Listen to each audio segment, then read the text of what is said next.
परमेश्वर के नाम की महिमा हो। कलीसिया शास्त्र नामक इस अध्ययन श्रृंखला की तीसरी भाग में आपको मैं फिर से स्वागत करना चाहता हूं। आइए पहले हम प्रार्थना करते हैं। स्वर्गीय पिता, हम आपके पुत्र प्रभु यीशु के नाम पर आपके पास आते हैं। हम आपसे विनती करते हैं कि आप हमें अपना वचन का अध्ययन करने के लिए अपनी पवित्र आत्मा की सहायता दें। हम प्रार्थना करते हैं कि आप हमें अपना वचन सिखाएं ताकि हम आपके आज्ञाकारी संतान और सेवक बन सकें। हम इस प्रार्थना को हमारे प्रभु जो आपकी महिमा की दाहिने ओर विराजमान है, मसीह यीशु के नाम में मांगता हूं। आमीन। कलीसिया शास्त्र नामक इस श्रृंखला में अब हम तीसरी भाग में जा रहे हैं। अब तक हमने कलीसिया की पहचान और कलीसिया की परिभाषा को देख लिया। अब हम कलीसिया की विशेषताओं पर जा रहे हैं। अब तक हमने क्या देखा? हमने कलीसिया की पहचान वचन से देख लिया। पहचान है प्रभु यीशु में विश्वासियों के उस अनोखा समूह जिसे स्वर्गीय स्थानों में परमेश्वर की महिमा करने के लिए बुलाया गया है। और उसके बाद हमने दूसरी भाग में देखा कि कलीसिया की परिभाषा है कि वे एक आत्मा के बपतिस्मा प्राप्त विश्वासियों का एक समूह है जिसे संसार के तौर तरीकों से अलग रहकर प्रभु यीशु की विशेष उपस्थिति को लेकर चल के जो मसीह की पत्नी होने के नाते उसके द्वारा उसकी समानता में रूपांतरित हो रही है, परिवर्तित हो रहा है। कलीसिया की पहचान और कलीसिया की परिभाषा को देखने के बाद आइए अब हम एक सच्ची कलीसिया की विशेषताओं को सीखने के लिए आगे बढ़े। यहां पर ध्यान में रखना चाहिए कि हमने पिछली बार देखा था कि पवित्र शास्त्र में कलीसिया शब्द का इस्तेमाल दो तरह से किया जाता है। पहला है सार्वभौमिक सभा और दूसरा है स्थानीय मंडली। और यहां पर इस भाग पर जब हम कलीसिया की विशेषताएं के बारे में पढ़ रहा है, यहां पर इस दूसरे अर्थ में हम ये कलीसिया शब्द का इस्तेमाल कर रहे हैं, स्थानीय मंडली। तो आज हम जो सीखने जा रहे हैं वो है कि उन निशानियों को वचन से सीखें जिससे हम एक सच्ची स्थानीय मंडली को पहचान सकें।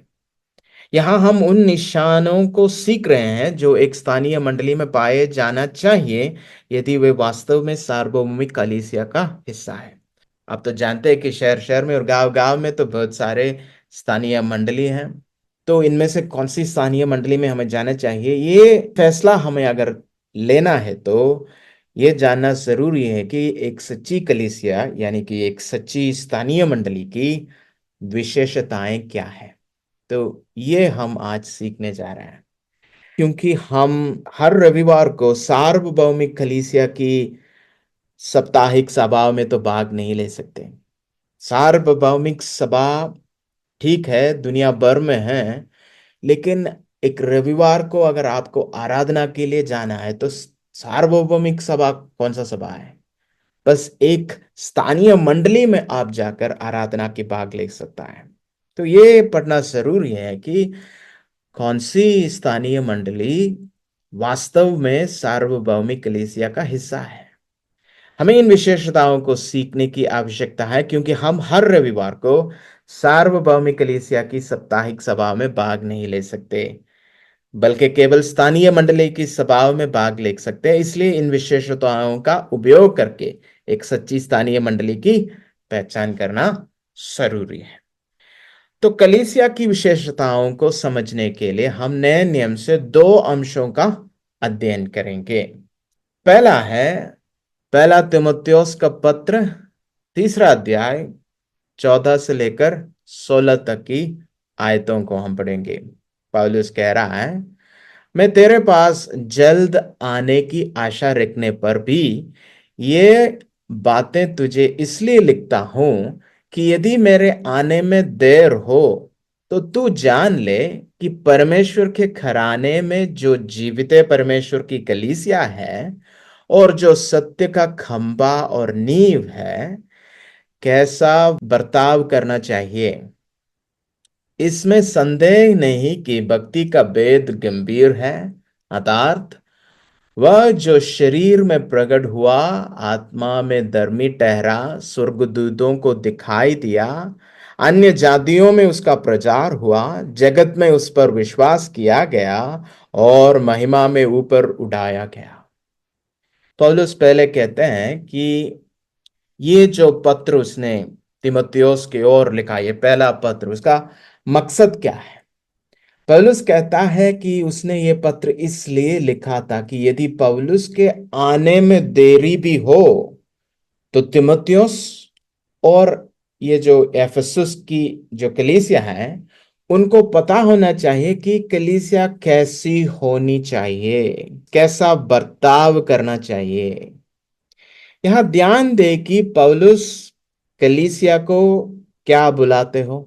देख लीजिए 15 आयत में, परमेश्वर के घराने में जो जीवित परमेश्वर की कलीसिया है और जो सत्य का खंबा और नींव है। तो पौलुस कलीसिया को क्या बुलाते हो? सत्य का खंबा और नींव है कलीसिया। इसलिए पहली बात जो हमें सीखने की जरूरत है वह है कि एक सच्ची स्थानीय मंडली परमेश्वर के वचन में पाए जाने वाले सत्य के प्रति वफादार होंगे, क्योंकि कलीसिया सत्य का खंबा और नींव है। इसका मतलब क्या है? सत्य का खंबा और नींव है, इसका मतलब है कि ये परमेश्वर के वचन की सच्चाई पर जोर देंगे और उसे बनाए रखेगी। ये परमेश्वर के वचन के शिक्षाओं को सिखाने में प्रयास करेंगे, लगन करेंगे। एक सच्ची मंडली में ये जरूर होना चाहिए, ये निशाने तो होना चाहिए कि वह वचन की शिक्षाओं को, डॉक्ट्रिन्स, शिक्षाओं को सिखाने में मेहनत करता है। अब ये भी देख लो 16 आयत में सत्य क्या है, आखिर ये सत्य क्या है। 16 आयत में पौलुस कहता है कि भक्ति का भेद, भक्ति का रहस्य जो गंभीर है, अर्थात वह, देख लिया आप, वह एक व्यक्ति है। कौन सा व्यक्ति? जो शरीर में प्रकट हुआ, आत्मा में धर्मी ठहरा, स्वर्गदूतों को दिखाई दिया, अन्य जातियों में उसका प्रचार हुआ, जगत में उस पर विश्वास किया गया और महिमा में ऊपर उठाया गया। कौन है वह? हमारा प्रभु यीशु मसीह। तो भक्ति का भेद गंभीर है। क्या है ये भेद? वह एक व्यक्ति है। इसका मतलब है कि सत्य क्या है, कौन सा सत्य का खंभा और नींव कलीसिया होना चाहिए। पौलुस कहता है कि जब हम शिक्षाप्रद सत्य के बारे में बात करते हैं तो ध्यान दे कि ये एक सिद्धांत नहीं है, बल्कि एक व्यक्ति है, प्रभु यीशु मसीह। जैसे पौलुस भक्ति का महान भेद, गंभीर भेद कहता है। समझ में आ रहा है ना? कलीसिया सत्य का खंभा और नींव होना चाहिए, लेकिन ये सत्य जो है कोई सिद्धांत नहीं है, एक व्यक्ति है। जब कलीसिया परमेश्वर के वचन को सिखाती है तो ये केवल कुछ ज्ञान प्राप्त करने या कुछ सिद्धांत प्राप्त करने के लिए नहीं है, बल्कि एक व्यक्ति प्रभु यीशु मसीह पर ध्यान लगाने और उसे जानने के लिए है।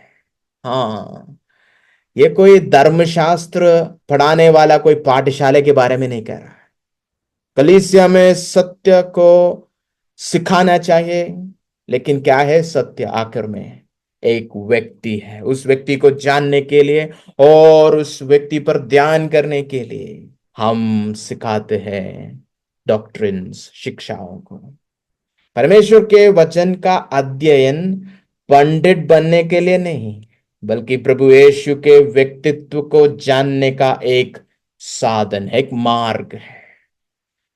और यहां पर पौलुस कहता है कि वह प्रभु यीशु मसीह, ये व्यक्ति भक्ति का गंभीर भेद है। प्रभु यीशु भक्ति का रहस्य है। प्रभु यीशु को व्यक्तिगत रूप से जानना ही भक्ति में बढ़ने का साधन है। तो ये जो हमने पहले तीमुथियुस में देखा, तो हम क्या कह सकते हैं कलीसिया की आम, पहली विशेषता क्या है? पौलुस कहता है एक कलीसिया जो खरा उपदेश में यीशु मसीह के व्यक्तित्व की घोषणा करके भक्ति को विकसित करती है। यहां पर हर एक लफ्ज, हर एक पद बहुत ही महत्वपूर्ण है। खरा उपदेश होना चाहिए। ऐसा नहीं कि जो मन में आ रहा है वो सिखा रहा है। नहीं नहीं नहीं, खरा उपदेश, वचन में जो सिखाया गया सच्चाई, शिक्षा, वही सिखाते हैं। सच्ची उपदेश, खरा उपदेश कलीसिया में होना चाहिए। लेकिन उसकी मकसद है यीशु मसीह के व्यक्तित्व को जानना चाहिए। हाँ, उपदेश सिखा रहा लेकिन घोषणा एक व्यक्ति के बारे में कर रहा है। हम यीशु मसीह की प्रचार करता है, कोई धर्मशास्त्र नहीं, कोई विज्ञान नहीं। ऐसा नहीं कि कोई सिद्धांत हम सिखा रहा है। आखिर में हम एक व्यक्ति के बारे में प्रचार कर रहा है, हाँ, खरा उपदेश के साथ। तो खरा उपदेश में यीशु मसीह के व्यक्तित्व की घोषणा करके अंतिम में क्या चाहिए हमें, हमारा लक्ष्य क्या है? भक्ति। ये नहीं कि सब लोग पंडित बन जाए, नहीं नहीं नहीं नहीं नहीं, भक्ति को विकसित करती है। तो ये पहला लक्षण है, ये पहला विशेषता है, एक सच्ची मंडली में होना चाहिए कलीसिया जो खरा उपदेश में यीशु मसीह के व्यक्तित्व की घोषणा करके भक्ति को विकसित करती है। चलो हम दूसरी विशेषता देखते हैं, वह है पहला कुरिन्थियों 14 अध्याय में। पहले हम उसका पहला आयत पढ़ेंगे और उसके बाद हम 24 और उसके बाद 25वीं आयत में हम चलेंगे।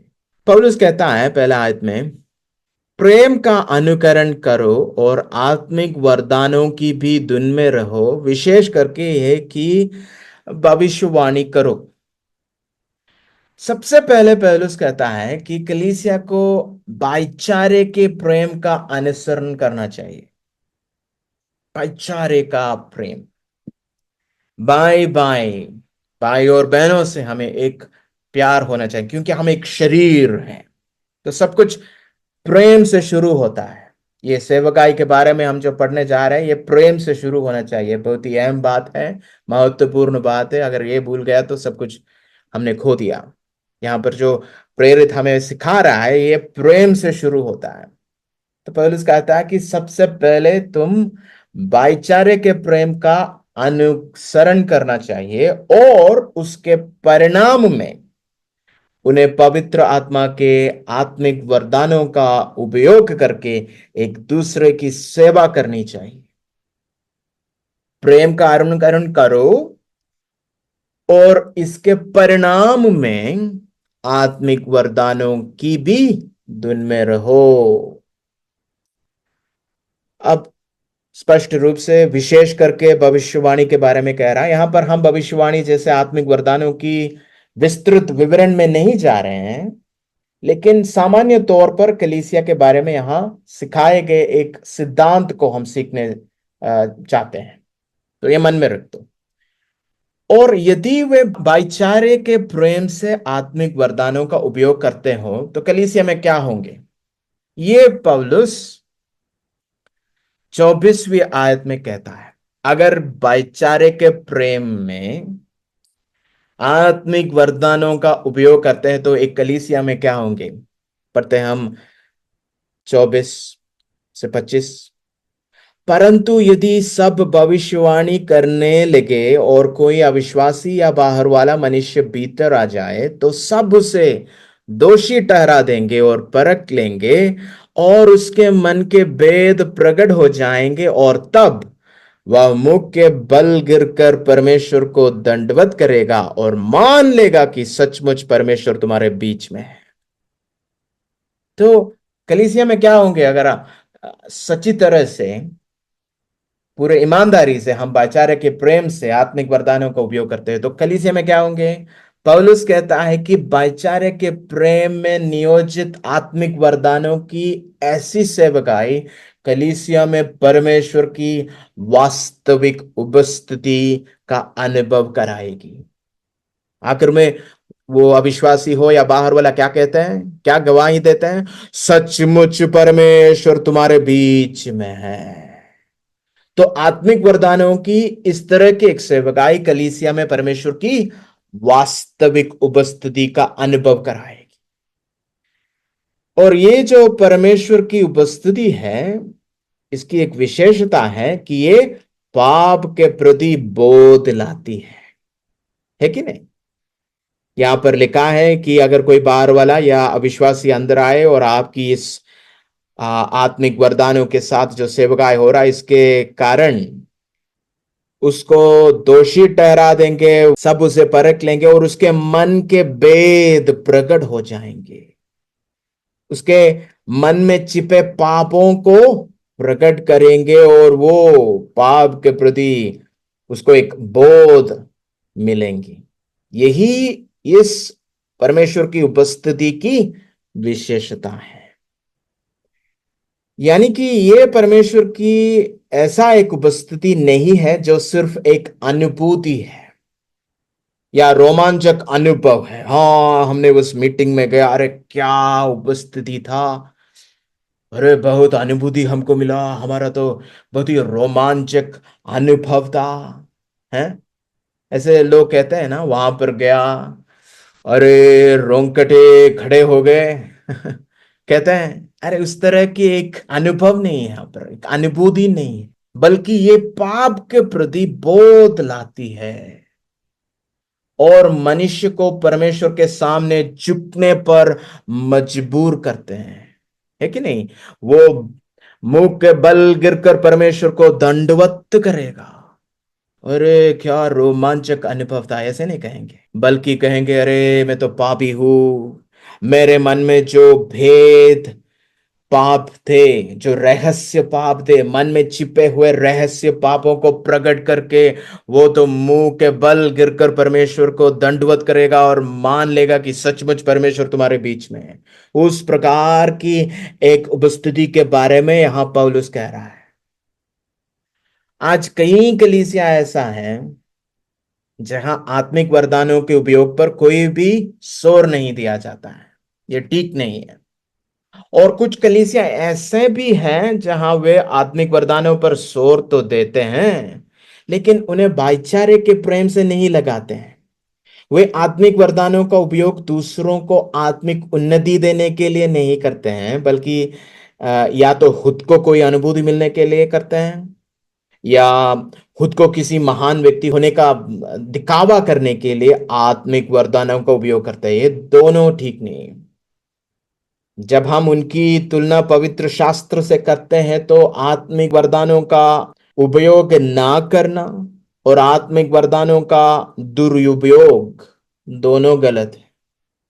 कुछ कलीसिया ऐसा है जहां पर कोई उपयोग नहीं हो रहा है, आपसी सेवकाई नहीं हो रहा है, और कुछ कलीसिया ऐसे भी होते हैं वहां पर आत्मिक वरदानों के बारे में बहुत बातचीत तो होते हैं, प्रचार होते हैं, लेकिन बस एक पास्टर है वहां पर जो आत्मिक वरदानों में हाँ सेवकाई करते जा रहा है, और वो अक्सर ऐसा होता है कि खुद को किसी महान व्यक्ति होने का दिखावा करने के लिए आत्मिक वरदानों को उपयोग करता है, भाईचारे के प्रेम से नहीं। इसलिए सच्ची तरह का इस तरह का एक परमेश्वर का उपस्थिति कलीसिया में नहीं दिख रहा है। लेकिन वचन कह रहा है जब कलीसिया भाईचारे के प्रेम में एक दूसरे को आत्मिक उन्नति देने के लिए आत्मिक वरदानों का उपयोग करती है, तो कलीसिया में प्रकट होने वाली परमेश्वर की उपस्थिति में यह विशिष्टता होती है कि यह परमेश्वर की ऐसी उपस्थिति होगी जो पाप के सच्चे अपराध बोध को सामने लाती है। यदि कलीसिया में इस तरह की परमेश्वर की वास्तविक उपस्थिति प्रकट होती है तो ये गुप्त पापों का बोध, मन फिराने और पवित्रता को सामने लाती है। ऐसा नहीं कि जैसे हमने पहले कहा, केवल एक जोशीला अनुभव या रोंगटे खड़े होने जैसा रोमांचक अनुभव नहीं। आज बहुत से कलीसिया में यही हो रहा है, कोई तमाशा चल रहा है, प्रभु की उपस्थिति ओ रोंगटे खड़े हो रहा है एक एक एक रोमांचक अनुभव, एंटरटेनमेंट हो गया है अभी। अरे होश में नहीं, बस जोश में है ये लोग। अरे क्या हो रहा है वहां पे? तमाशा चल रहा है।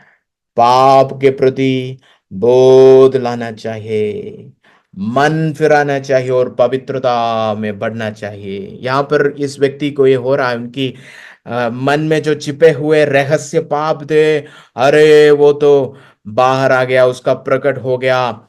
और वो, उसको पता चला कि वो दोषी है, वो पापी है। और वो मुंह के बल गिरकर परमेश्वर को दंडवत करके कहता कि अरे यहाँ पर तो सचमुच परमेश्वर है। तो मन फिराकर प्रभु की ओर पवित्रता से जाने की एक समर्पण ये सेवकाई के द्वारा वहां पर हुआ।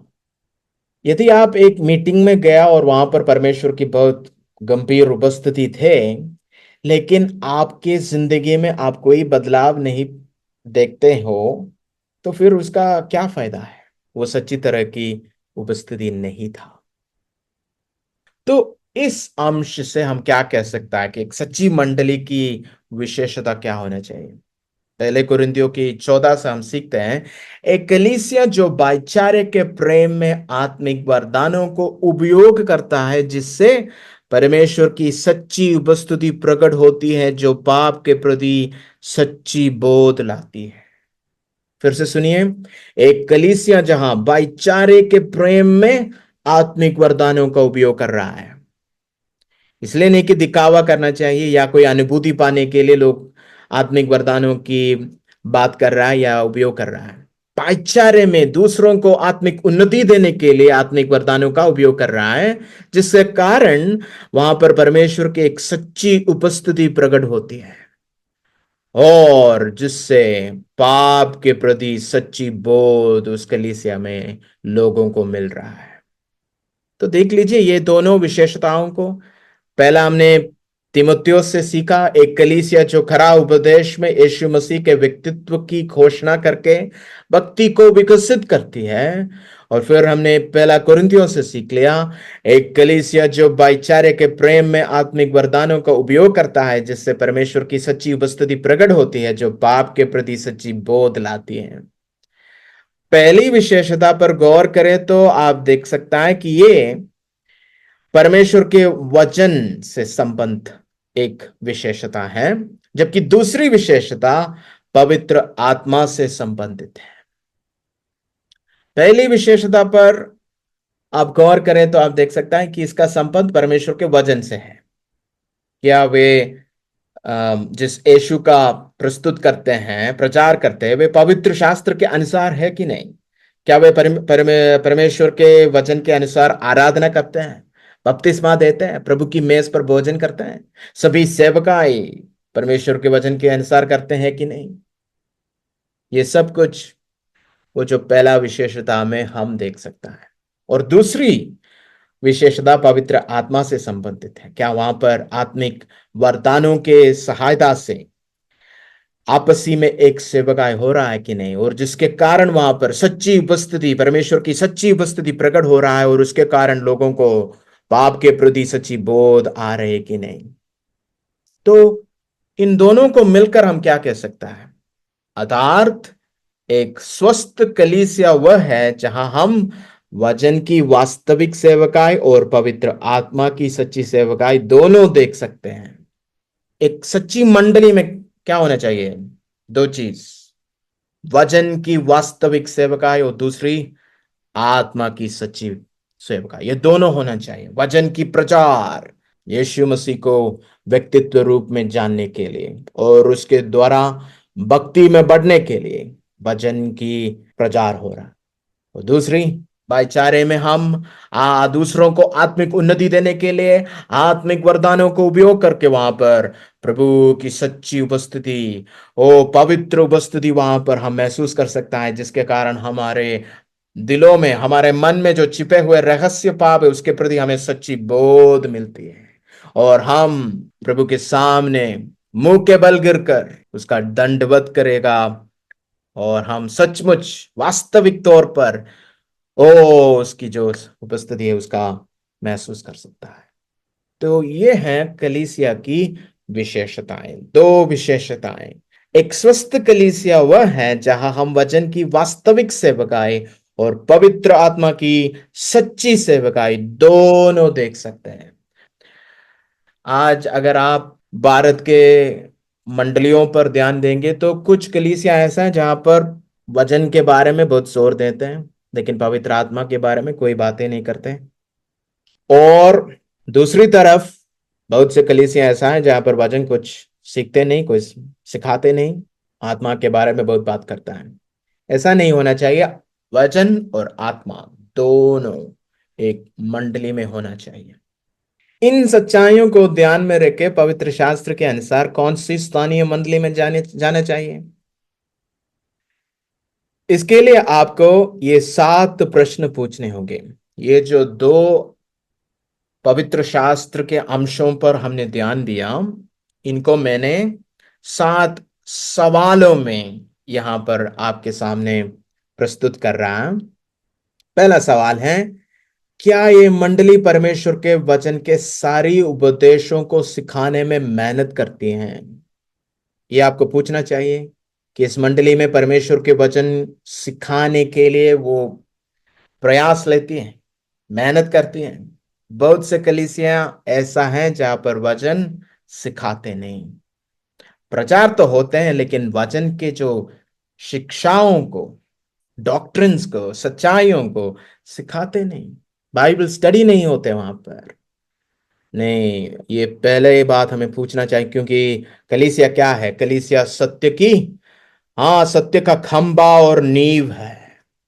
तो क्या ये मंडली परमेश्वर के वचन के सारे उपदेशों को सिखाने में मेहनत करती है? दूसरा सवाल है, क्या यह मंडली मसीह के प्रति अपने प्रेम के कारण वचन का अध्ययन करती है? हाँ, ये भी पूछना चाहिए, क्योंकि बहुत सा कलीसिया ऐसे भी होते हैं जहां पर वचन तो सिखाते हैं लेकिन उनके जो कारण, अरे क्यों कर रहा है वचन का अध्ययन, ये प्रेम नहीं, मसीह के प्रति प्रेम नहीं। उन लोगों को सीखने में बहुत मजा आता है, जानकारी पाने में बहुत मजा है उनको। ऐसा नहीं। पौलुस ने कहा कि भक्ति का भेद एक व्यक्ति है, कोई सिद्धांत नहीं, कोई ज्ञान नहीं। प्रभु को जानने के लिए उसका एक साधन, प्रभु को जानने के लिए एक साधन है वचन का मनन करना, वचन सीखना। तो ये भी पूछना चाहिए कि क्यों कर रहा है वचन का मनन? ये मंडली मसीह के प्रति अपने प्रेम के कारण वचन का अध्ययन करती है। तीसरा सवाल है, क्या वचन अध्ययन केवल पांडित्य पाने के लिए नहीं बल्कि यीशु मसीह के व्यक्तित्व पर ध्यान लगाने के उद्देश्य से किया जाता है? लक्ष्य क्या है? कहां पर जोर दे रहा है? वचन की बस सच्चाई पर या एक व्यक्ति पर, इस व्यक्ति को जानने के लिए, इस व्यक्ति की तरह बनने के लिए? या ये देख लो वचन में ये सिखाया गया, ये देख लो वचन में ये सिखाया गया, कुछ जानकारी इसके पीछे भाग रहा है, पंडित बनना चाहते हैं? नहीं नहीं, वचन अध्ययन केवल पंडित बनने के लिए नहीं। तो प्रेरणा क्या है, ये दूसरा सवाल था। लक्ष्य क्या है, ये तीसरा सवाल था। और चौथा सवाल है, क्या इस उपदेश अध्ययन का परिणाम क्या है, रिजल्ट क्या है? तो हमने दूसरा सवाल में ये पूछा कि प्रेरणा क्या है, तीसरा सवाल में पूछा कि लक्ष्य क्या है, चौथा सवाल में पूछ रहा परिणाम क्या है। इस उपदेश अध्ययन का परिणाम ज्ञान प्राप्ति के बजाय यीशु के प्रति भक्ति है। सारे लोग ज्ञान प्राप्त करके उनके सिर में दर्द हो रहा है। ऐसा नहीं। अरे बहुत से ज्ञानी लोगों को हमने इस उपदेश अध्ययन से पैदा किया, ऐसा नहीं। यीशु के प्रति भक्ति बढ़ना चाहिए, प्रेम बढ़ना चाहिए।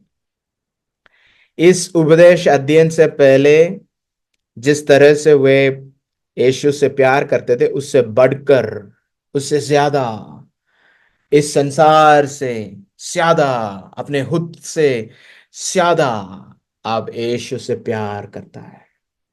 भक्ति की बढ़ोतरी होना चाहिए। पांचवा सवाल जो हमने कुरिन्थियों के पत्र से सीखा था, क्या इस कलीसिया में आत्मा के वरदानों का उपयोग करके सदस्यों के बीच, यानी कि भाइयों के बीच आपसी सेवकाई होती है? जैसे मैंने कहा, बहुत से कलीसिया ऐसा है जहां पर बस पास्टर ही सेवकाई करते हैं, बाकी सब लोग तो कुर्सी में बैठकर ये सेवकाई देखने के लिए आ रहा है। जैसे कि कोई सिनेमा थिएटर में शो देखने के लिए आता है। कलीसिया ऐसा एक एक थिएटर नहीं है। यहाँ पर आपसी सेवकाई होना चाहिए, आत्मा के वरदानों का उपयोग करके। क्या इस तरह का एक सेवका इस सभा में है, इस मंडली में है, ये पूछना है। छठवां सवाल यह है कि क्या आत्मा के वरदानों का उपयोग भाईचारे के प्रेम से किया जाता है, ना कि स्वार्थी उद्देश्यों के कारण। दिखावे के लिए नहीं, अनुभूति पाने के लिए नहीं, एक दूसरे की सेवाएं करने के लिए, आत्मिक उन्नति देने के लिए प्रेम से इन वरदानों का उपयोग कर रहा है। ये घमंड से कर रहा है या सेवकाई करने के लिए प्यार से कर रहा है, ये हम देख सकता है। स्वार्थी उद्देश्यों से करता है या प्रेम से कर रहा है। और आखिर में सातवां सवाल है, क्या आत्मा के वरदानों के उपयोग से प्रकट होने वाली परमेश्वर की उपस्थिति पाप के प्रति बोध लाती है। ये बस रोमांचक है, अरे रोंगड़े खड़े हो गए, ऐसा नहीं। हाँ, यहां पर जब हम जाते हैं और आत्मिक वरदानों के सहायता से जो सेवकाई आपसी में हो रहा है, उसके कारण क्या हो रहा है, परमेश्वर की पवित्र उपस्थिति का महसूस करके हम भी पापों से छुटकर मन फिराकर पवित्रता पा रहे हैं। इसके लिए पवित्र आत्मा के द्वारा पाप के प्रति बोध मिलना चाहिए। क्या यह बोध मिल रहा है जब यहां पर इस तरह की सेवकाई के द्वारा परमेश्वर की एक उपस्थिति आप महसूस करते हैं? तो देख लीजिए, 7 सवाल हमें पूछना चाहिए। क्या यह स्थानीय मंडली वास्तविक तौर पर सार्वभौमिक कलीसिया के एक भाग है कि नहीं? क्या यह मंडली परमेश्वर के वचन के सारे उपदेशों को सिखाने में मेहनत करती है? क्या यह मंडली मसीह के प्रति अपने प्रेम के कारण वचन का अध्ययन करती हैं? क्या वचन अध्ययन केवल पांडित्य पाने के लिए नहीं, बल्कि यीशु मसीह के व्यक्तित्व पर ध्यान लगाने के उद्देश्य से किया जाता है? क्या इस उपदेश अध्ययन का परिणाम ज्ञान प्राप्ति के बजाय यीशु के प्रति भक्ति है? क्या इस कलीसिया में आत्मा के वरदानों का उपयोग करके सदस्यों के बीच आपसी सेवकाई होती है? क्या आत्मा के वरदानों का उपयोग भाईचारे के प्रेम से किया जाता है, ना कि स्वार्थी उद्देश्यों के कारण? और आखिर में, क्या आत्मा के वरदानों के उपयोग से प्रकट होने वाली परमेश्वर की उपस्थिति पाप के प्रति बोध लाती है? तो अंत में देख लीजिए, संक्षेप में बताएं हमने क्या देखा। कलीसिया की विशेषताएं। एक सच्ची कलीसिया खरा उपदेश में यीशु मसीह के व्यक्तित्व की घोषणा करके भक्ति को विकसित करती है। एक सच्ची कलीसिया भाईचारे के प्रेम में आत्मिक वरदानों को उपयोग करता है, जिससे परमेश्वर की सच्ची उपस्थिति प्रकट होती है, जो पाप के प्रति सच्ची बोध लाती है। इन सच्चाइयों को ध्यान में रखते हुए हमने एक सच्ची मंडली को पहचानने के लिए 7 सवाल देखे। इन सवालों के बारे में दो चीज तो बताना पड़ेगा। अगर आप एक विश्वासी है और आप किसी स्थानीय मंडली का हिस्सा बनना चाहते हो, तो आपको कलीसिया में शामिल होने से पहले उस मंडली के बारे में ये प्रश्नों को पूछना चाहिए। अगर इनमें से ज्यादातर सवालों का जवाब नहीं है, तो आपको इस मंडली में शामिल नहीं होना चाहिए, क्योंकि ये एक बुरी कलीसिया है। और अगर 5 से कम सवालों के लिए जवाब हां है, तो ये एक खराब कलीसिया है। बुरी तो नहीं, लेकिन खराब है। और अगर 5 से ज्यादा सवालों के लिए जवाब हां है, तो ये एक अच्छी कलीसिया है। और अगर सभी सवालों के लिए जवाब हां है, तो ये एक स्वस्थ कलीसिया है। तो इस तरह से पूछ लो, और पूछने के बाद ही एक स्थानीय मंडली में शामिल होना चाहिए। और अगर आप प्रभु के सेवक हो, तो आपको खुद से पूछना चाहिए कि क्या आपकी कलीसिया, जिस कलीसिया में आप सेवा कर रही हैं, क्या आपकी कलीसिया इन सभी गुणों को पूरा करता है? आपको ये 7 सवाल पूछना चाहिए। क्या मेरे कलीसिया में उपदेशों को सिखाते हैं? यहाँ पर प्रेम के कारण वचन का अध्ययन हो रहा है? यहाँ पर पंडितों को नहीं, भक्ति बढ़ाने के लिए, हम मसीह की व्यक्तित्व पर ध्यान करने के लिए हम वचन सीखते हैं? क्या इस उपदेश का परिणाम ज्ञान प्राप्ति के बजाय यीशु के प्रति भक्ति है?